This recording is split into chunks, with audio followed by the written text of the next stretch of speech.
नमस्कार, न्यूज 21 लाखांदूरमध्ये मी आशिष साखरे आपल्या सर्वांचे स्वागत करीत आहे। लघुशंकेसाठी गेलेल्या 6 वर्षीय विद्यार्थिनीचा शाळेत विजेच्या धक्क्याने मृत्यू। लाखांदूर तालुक्यातील जिल्हा परिषद प्राथमिक शाळेतील घटना। शाळा सुरू होऊन अवघ्या 3ऱ्या दिवशीच शाळेतील स्वच्छतागृहात लघुशंकेसाठी गेलेल्या इयत्ता 1ल्या वर्गातील चिमुकलीचा विद्युत धक्क्याने दुर्दैवी मृत्यू झाल्याची धक्कादायक घटना भंडारा जिल्ह्यात घडली। ही घटना आज दिनांक 3 जुलै रोजी सकाळी 10 वाजताच्या सुमारास लाखांदूर तालुक्यातील पुयार येथील जिल्हा परिषद वरिष्ठ प्राथमिक शाळेत घडली। यशस्वी सोपान राऊत वय 6 वर्षे राहणार पुयार असे घटनेतील मृतक चिमुकल्या विद्यार्थिनीचे नाव असून या विद्यार्थिनीच्या या शाळेत इयत्ता 1ल्या वर्गात नुकतेच नाव दाखल करण्यात आले होते। प्राप्त माहितीनुसार तालुक्यातील पुयार येथील जिल्हा परिषद वरिष्ठ प्राथमिक शाळेत सॅनिटरी नॅपकिन डिस्पोज करण्याची मशीन लावलेली आहे। मात्र या मशीनचा ॲल्युमिनियम तार खुला असला तरी याकडे येथील मुख्याध्यापकांसह शिक्षकांचे अक्षम्य दुर्लक्ष झाले होते। दरम्यान घटनेच्या दिवशी घटनेतील मृतक चिमुकली ही त्या स्वच्छतागृहात लघुशंकेसाठी गेली असता येथील शिक्षक मुख्याध्यापकांच्या दुर्लक्षामुळे स्वच्छतागृहात खुल्या पडलेल्या सॅनिटरी नॅपकिन डिस्पोज करण्याच्या मशीनच्या जिवंत ताराचा धक्का त्या विद्यार्थिनीला लागला। त्यामुळे ती चिमुकली स्वच्छतागृहात धारातीर्थी पडून जागेतच तिचा मृत्यू झाला। दरम्यान स्वच्छतागृहात जाणाऱ्या इतर विद्यार्थिनींना यशस्वी स्वच्छतागृहात पडलेली दिसली आणि तिच्या हाताला तो जिवंत तार चिपकलेला दिसला। त्यावरून त्यांनी ही माहिती शाळेतील शिक्षक मुख्याध्यापकांना दिली। मात्र शिक्षक मुख्याध्यापकांनी त्या विद्यार्थिनींना तिथेच तसेच ठेवून माहिती देणाऱ्या विद्यार्थ्यांना घरी पाठवले। या घटनेची माहिती गावात वाऱ्यासारखी पसरताच ग्रामस्थांसह यशस्वीच्या पालकांनी शाळा गाठली। यावेळी यशस्वी स्वच्छतागृहात पडलेली होती। यशस्वीच्या आईवडिलांनी तिला उचलून तात्काळ लाखांदूर ग्रामीण रुग्णालयात दाखल केले। मात्र उपचारापूर्वीच डॉक्टरांनी यशस्वीला मृत घोषित केले आणि यशस्वीच्या आईवडिलांनी हंबरडा फोडला।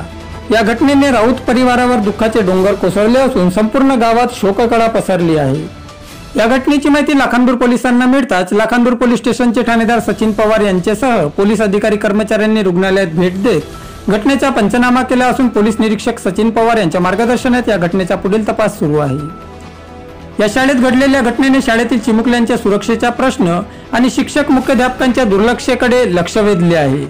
विशेष म्हणजे सॅनिटरी नॅपकिन डिस्पोज करण्याची मशीनचा एवढा मोठा जिवंत तार हा स्वच्छतागृहात वरून खाली पडलेला असताना येथील शिक्षक मुख्याध्यापकांनी त्याकडे लक्ष दिले नाही। एकंदरीत शिक्षक व मुख्याध्यापकांच्या अक्षम्य दुर्लक्षामुळे 1ल्या वर्गातील अवघ्या 6 वर्षीय चिमुकलीचा जीव गेल्याचे ग्रामस्थांकडून बोलले जात आहे।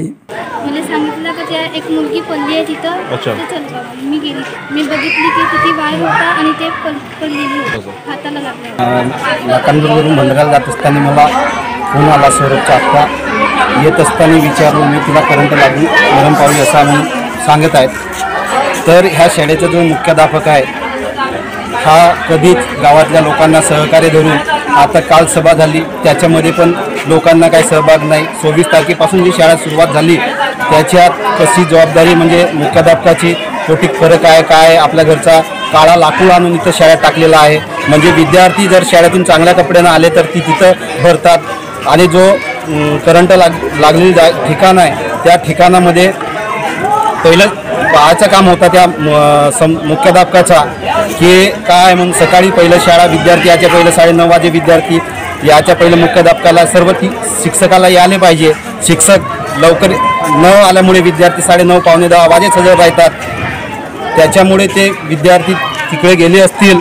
संबंधित व्यक्तीवर जे इथं प्रशासक आहे शाळेचा त्याच्यावर कठोर कारवाई झाली पाहिजे। मी घरीच होतो आपल्या, मला मालूम द्यावी लाखांदूर फोन आला डॉक्टरांना त्याच्यामुळे मी शाळेकडे आलो। तर शाळा 26 तारखेपासून सुरू झाली पण हेडमास्टरची मुख्य जबाबदारी आहे की व्यवस्थापन समितीच्या लोकांना शाळा सुरू होती त्या पहिल्या दिवशी पाचारण करण्यात आले। पण हेडमास्टरना कोणत्याही प्रकारे आम्हाला पाचारण न करता शाळेच्या पहिल्या दिवशी पाचारण केलेलं नाही। म्हणजे कोणत्या सदस्याला किंवा अध्यक्ष किंवा व्यवस्थापन समितीचे पूर्ण सदस्य आमंत्रित त्या दिवशी आमंत्रित नव्हते। त्या दिवशी शाळेची फेरी काढण्यात आली तरीही शाळेचे व्यवस्थापन समिती आमंत्रित नव्हते। मुख्याध्यापक आपल्या मनानं मनमानी करून खऱ्या वातावरण करीत आहे।